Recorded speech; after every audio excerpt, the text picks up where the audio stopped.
Hello, I'm Craig Constantine. And I'm Robbie Swale. Hi, Robbie. Welcome to the show. It's a pleasure.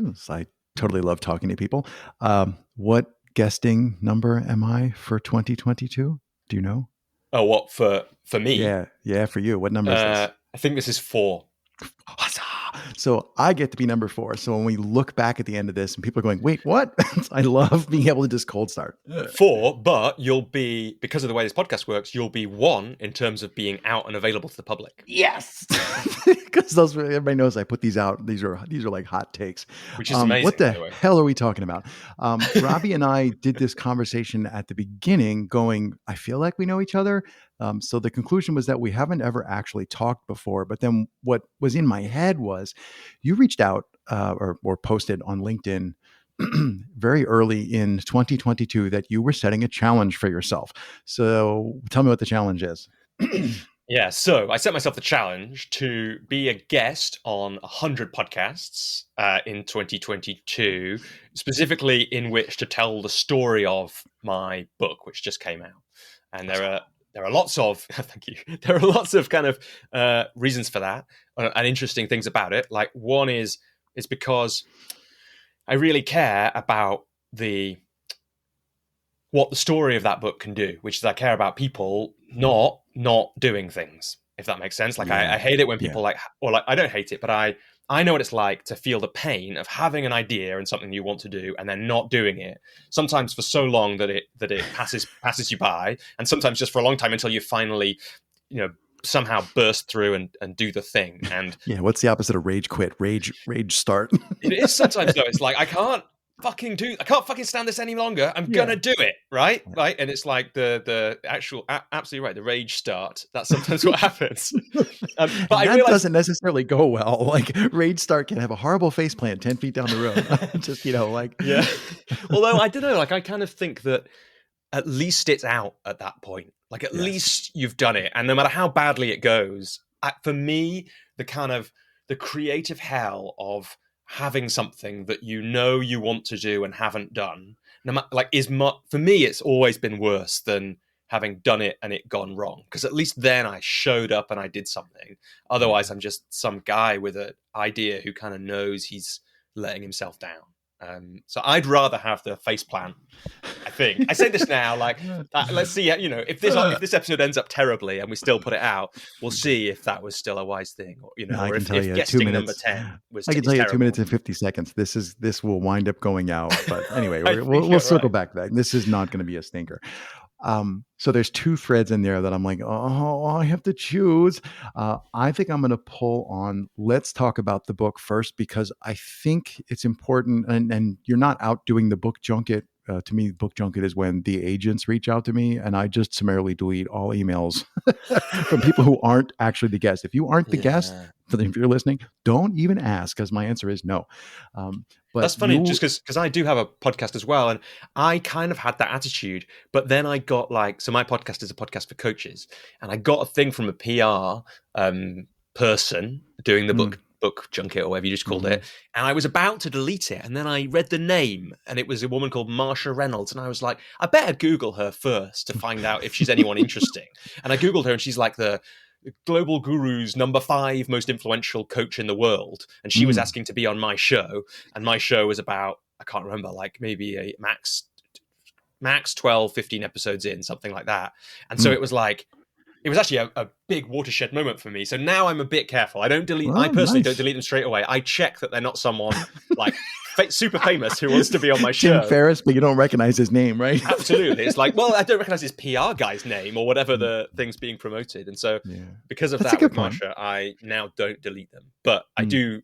Well, I don't instantly delete them, but I do delete almost all of them. Almost all of them. That's a good point. Oh, I like your Craig tries to be hyperbolic, and you're like, no, let's get some reality. And you're like, okay, fine. Since I'm doing tangents, what episode number are you on? People know what I'm about to do. What episode number are you on? So I know what you're about to do as well, because I have heard bits of the show before. I'm on number 34. It's just come out. That's awesome. Huzzah! I say this all the time. People listening to this show are podcasters, so we all know it's a long, lonely journey yelling at your own screen. So I like to point out, anybody who gets beyond 6 or 7 or 8 or 10, it's like writing a book. I mean, it's really hard. And if you don't press the publish button, it really didn't happen. So I like to take a chance to like add a boy or add a girl or add a guy or whatever for people who really get far along. And by 35, you've clearly found your footing. Anyway, the book. So tell me, I'm not like, oh, right, the book. I'm just like, too many things. Tell me about the book. Tell me the title of the book and what was. You and I talked about. There's a melange. There's like you did something and then it became something and there's something. There's this whole like I'm making an infinite figure 8 gesture. Tell me about the book and where did the book come from? Yeah, thank you for the question. So let me do it.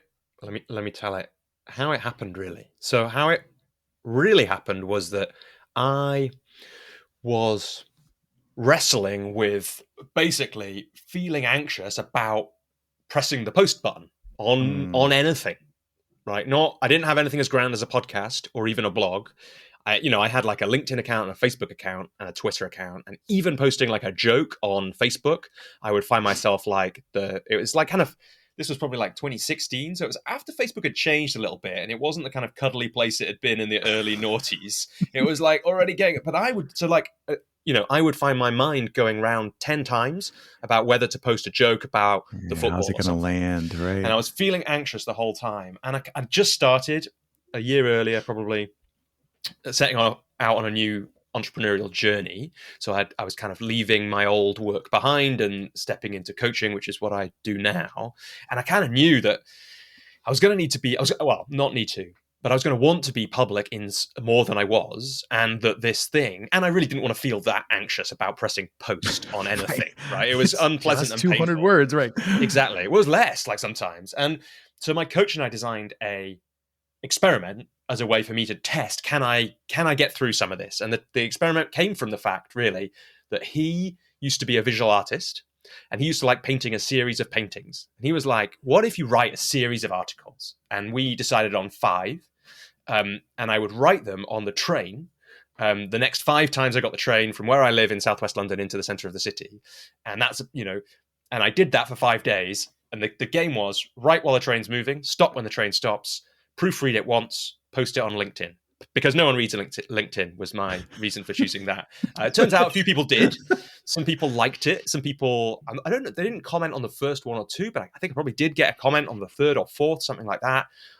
And then I went on holiday and I realized it was a good thing that I'd done for me. And I was glad that I'd written these 5 things. And I'd read a lot of what people like Seth Godin had to say about writing practices. And I thought, this is my chance. Like I've started, I'm moving now, so I'm going to keep going. And I turned it into a weekly practice. And so then I wrote once a week on the train. And until I stopped getting the train, because I left my other work, so I was mostly working for myself, so I wasn't getting as much. And I realized the train journey was often about 12 minutes. So I'd set a timer, write for 12 minutes. It's not always even 12 minutes, which is funny when we get to the title of the series of books that I'm releasing. But like it was about 12 minutes, the time that I checked how long it was. And so I set a timer for 12 minutes, write when the timer's going, stop when it stopped, proofread once, post on LinkedIn. And then 3 years in to my practice, or about 2.5 years in, Seth Godin released this behemoth of his blogs, which I stupidly, unnecessarily, wonderfully spent $200 on. And it's so big, I can't even really pick it up to read it, but it's great. It's on my shelf. The behemoth is bigger than a baby, right? Like it's like, absolutely massive. Yeah, there's a great photo of a baby lying on it to show how massive it is. But the great thing about it is, it's just in speech marks, a repackaging of Seth's blogs. Is beautifully done. That's why the justice in speech marks. But I then thought, there's an interesting thing that I've got here, which is 3 years of these 12-minute blog posts. And actually LinkedIn's quite hard to navigate. It's that kind of slightly messy platform. It's like quite hard to kind of find someone's blogs and certainly hard to read through 140 of them or whatever. And I thought, well, there are probably about 10 people, including my parents, who would like to read all those blogs from start to finish. And it's really just me not doing anything to make that easy that's making it hard for them. And I should at least make it easy for them. And it'd be a fun thing. And I could call it, if I put it into a book, I wrote this book in 12 minutes, which I think is funny and challenging. And catchy, right? Yeah. Right? And then I said to one of my friends, who's an editor, I was like, can you help me with this? It doesn't want much editing because that's the point of it, but it needs a bit. And when we started talking about it, he said, well, can the book inside do what that catchy, challenging title does? Can it help people get out of their own way, get on with it? If Swale can write a book in 12 minutes, what can I do? And it turned out it could. And this, for me, is where it went from being a funny thing to being a bit of a kind of shock and a bit profound. Because it turns out that if you just sit down and write for 12 minutes a week, you write about what you're interested in, because you don't really have time to think about anything else. Right. There's no time to do real work, right? Right. And if you've been wrestling yourself with getting out of your own way and avoiding the procrastination and doing the things you want to do instead of being a person who doesn't do the things they want to do, and you've been learning to do a new work where you're helping people do what they want to do, I'd been writing about that every week for 3 years. And so I ended up with, I'd actually written a book that said something, not just a random collection of thoughts. And in the end, I then, and this is important, I then procrastinated on that for 2 years for various, like all procrastination, very good reasons. The book didn't come out that autumn like I planned. It came out last December. I just got the first bit of it out last year. And in between those 2 years, one of the things that happened, I got some great advice. Why don't we make it a series of books so people can, instead of one really slightly too long book with 4 parts about the creative process, it's going to be 4 manageably sized books, snappy ones about each stage. And the first one was called How to Start When You're Stuck. And we repackaged the 12-minute thing into the name of the series, which is the 12-minute method. And what I particularly like about doing this show with you is that this podcast is basically the 12-minute method, except it's like 20 minutes, isn't it? Right. But the important thing about the 12-minute method, because we're at 11 minutes and 45 seconds, we'd be it's actually not a bad ending. I'm tempted to say we should do it, but I'm having a really good time. I want to go to 20. But it's like the thing about the 12-minute method to say that I've learned, even only like 2 months after the book came out. So 2 months after the 12-minute method became a thing for anyone other than me and the 2 guys who helped me with the publishing, is that the 12 minutes is like a brilliantly arbitrary amount of time, which for your 12-minute method thing, whatever it is, e.g. this podcast, you can ignore the 12-minute thing. The point is you choose a fairly arbitrary amount of time, you do some work for that amount of time, and then if it's something that you've made, like this conversation, you just share it. Right. Because the 80-20 analysis of a podcast is that like, the 80-20 analysis of a blog, for example, is that like, have you written it? If you've written it, then you're mostly done. You're mostly done, right? If you've proofread it once, you're definitely mostly done. And with a podcast, it's like, if it's got an amazing, beautiful theme tune, a lovely poetic intro, great. But that's that last 20%. The most important thing is there a podcast which is out? And this is a great example of that, a really great example of that. Thanks. I steal from the best. I think originally I got the idea from, I think I first saw David Nabinski, who was a coach in the podcasting workshop, who was talking about minimum viable podcasts. And we make it like a joke. We talk about minimum viable product. We're like, what's minimum viable podcast? And I've said, but probably not for a couple of episodes. In this show, I wanted to have more cool conversations with people because conversations is my personal mission. So I'm like, okay, how can I do more of these with all the podcasters that I know? I'm like, well, I don't want to edit. Okay, no editing.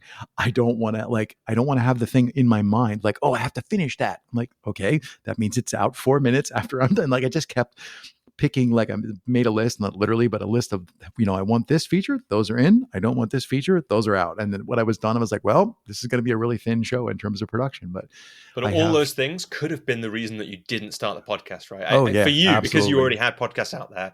I doubt that was likely to happen, but it's like all those things you just said, like not knowing how to do the editing, all those things you mentioned, like they're the reasons we don't do the things we want to do. And you can really you've just done a great thing. Just strip them. If you can strip them out, strip them out. Better that it's done than that you've not made this thing. And this thing is a great example of that because it's great and it's snappy and it's fun to listen to. I think so. Thank you for saying. I hope that's true of this episode as well. Well, nobody's listening. So, so I'm really glad that we got a chance to unpack. I think the people who would be listening to this show, I don't know, the audience is growing, but I believe the people who are listening are going like, yeah, because their journey will be similar. They will have shipped the thing because most of the people on here have some sort of functioning podcast, but not all of them. I tell people, you don't have to have a show or even have had a show to be on this show. If you're passionate about creating podcasts, but you're stuck, come on the show, So yeah, what? So I'm glad we got a chance to unpack not just what the book is, but like how you ended up with a book. You didn't set out looking for a book. Hmm. Um, a close nearby topic is, what do you think people get wrong about you? But maybe I'm going to go in a different direction. So I lurk people before they come on the show. I spend 10 minutes like, remind me and on your personal website, coaching is basically the thing that's up front. And it's actually really not obvious that you even have a podcast. You have to go in the about page and 2/3 of the way down, like, oh, he has a podcast. Now, if you know how to find podcasts, it's easy to find. But I'm wondering about, do you see the balance of how you're presenting yourself? Is that going to change as you get more famous, or as your podcast gets more famous, or as the books come out? Are you going to pivot? Like, I'm super interested in like how personal branding Yeah. changes over time. Yeah, it's interesting. So I made a decision how did it go? I think when I launched the podcast. So basically, I have what you might call two sides to my business. And one of the people I work with on publishing the book, we talked about this quite a bit because I was wondering, should there be, so I already have two brands, right? Essentially, I have personal brands. I have Robbie Swale. It was Right. Robbie Swale Coaching. And when I published the book, I realized I wanted it to just be me, not me and the coaching thing, which is why it's robbieswale.com now.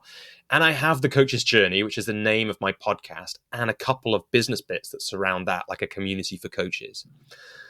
When I was thinking about the book coming out, I was talking to one of the publishing experts that I'm working with about, should I have a third, right? Should the 12-minute method also be its own separate piece? So it was like, 12-minute method is here, which is like books, get unstuck, creativity, productivity piece. Yeah, have me consult, have a presentation. Yeah, right? coaching Here's piece my in the TED middle, talk. where it's like, who knows? Coaching piece in the middle, which is like the craft that I love and working with leaders mostly, but it can be other people. And then the thing for coaches on the other side. And we decided that was too much. And the reason that it was good to split the coach's journey stuff and the other stuff is, essentially, you can think of it like, I have a B2B bit and a B2C bit. So my B2B is coach to coach, which is the coach's journey, which is a separate website, a logo, all stuff, because I love the craft of coaching and I love helping those people do their thing. And it turns out I accidentally, because I wrote an article about my journey once, created a little audience for that. And then later on, I made this podcast, which people like, coaches like, or certain ones of them do. And so that felt like that's a nice, like, contained thing. And it now has some Patreon stuff that goes with it and that kind of thing. And then the rest of it stayed separate, because that's like, that's like B to C, or like Robbie to normal people. So it's like Robbie to coaches and Robbie to normal people. Because thou who art stuck. Exactly. Right. Yeah. And more. So that's where that comes from. And I sometimes wonder about it, like, exactly, the coach's journey could be like a thing on my website, but at the time it felt right to separate it. Kind of wanted the podcast to have its place, and then to have a place for coaches to go. Who knows, at some point I might bring it back, because now we're talking about it. I'm not you can hear in my voice, in this moment I'm less sold on it than I thought I was, actually, on them being separate. My actual secret mission is to get people to go, Yeah. and realize their thinking needs to be thought more thoroughly. No, it's not. But that is often a good sign when either myself or the persons that I'm talking with, when somebody in the conversation goes, oh, and in fact, the noise, is like an internationally, like, when you make that noise, that's also how you determine that somebody else has accepted your problem. For, like, if you call tech support, you're not actually getting anywhere until the tech support person goes, Yeah. now you're golden. It's all downhill. At this point, they acknowledge that's a problem and they're going to work on it. So I think there's a visual to that when you see people like, they start actually thinking. Although it's a tricky thing as a podcaster, because, like, I felt like, sometimes I think on my show, like, you can tell the difference. But those pauses, they're occasionally on my show, because my questions sometimes get long and confusing. They're like, sorry, what did he just ask me? I get that a bit as well. But you can, when you're watching or in the conversation, you can tell the difference. Yeah. Well, there's a whole art to asking questions. And yes, you need to provide enough. I would say it's kind of like helping somebody ice skate. You have to give them enough context so that they can push off of something. You can't just be like, who are you? That's like, I mean, it would be a very special guest and a very special show format if that worked. People Cool, went, what? Yeah. Someone who's listening, do that. That's a great show. That. Ship that. Yeah. That's your first show. Yeah. So I try to give people, often I warn people, sometimes I'll get all rambly, but I promise that I will grammarly create a nonsensical, wait, what do you think about, like I will make a question on the end so you get a chance to see Craig think or see Craig learn, followed by me asking a question. But I'll point out that in good conversations, there aren't always questions. Sometimes people are just talking. And it's really nice. And it's not I was lucky to grow up in a family where having what I think of as now as generative conversations, like conversations that kind of, I always think as like go up and up and up, and perhaps in terms of understanding. Obviously, not every conversation was like this, but right. we did sometimes have conversations like that, and I feel very lucky about that, because once you've been in a conversation like that, which they usually don't involve any questions, but you can still feel the conversation going somewhere which it wouldn't have gone if anyone was just thinking by themselves. And I think that's a really important point, actually, that questions aren't everything. Awesome. I think that's a really great place to stop. Robbie, it was, as I say at the beginning, a pleasure, because I'm always sure it's going to be awesome, and it's awesome. Thanks so much for taking the time. Thanks so much for self-service scheduling. I didn't even have to beg you to join the show. You were like Johnny on it. So when you set yourself a challenge, like I have to get out of my own way, I have to get creative, and I have to take every opportunity, because 100 is a lot, and I'm not sure. That's like 2 a week. I'm way behind. It's the start of February. Like I need to hustle from now on. Terrific. Well, I'm going to publish this in 4 minutes, and then you're on the hook. And then I'll share it, and then it'll be the first one out, which is amazing. So thank you, Craig. Most importantly, like you're making it that little bit more likely that I will get to somewhere. I'm not sure I'll get to 100, but I hope to get somewhere respectable with that challenge. Oh, you have to get to 100. We'll do at the end. If you're 33 short, we'll sit down and do 33 sequential episodes in a new show. I'm cool. totally All right, let's get the heck out of here. We can do like 3-minute episodes. Love it. Thanks, Craig. Yeah. Bye.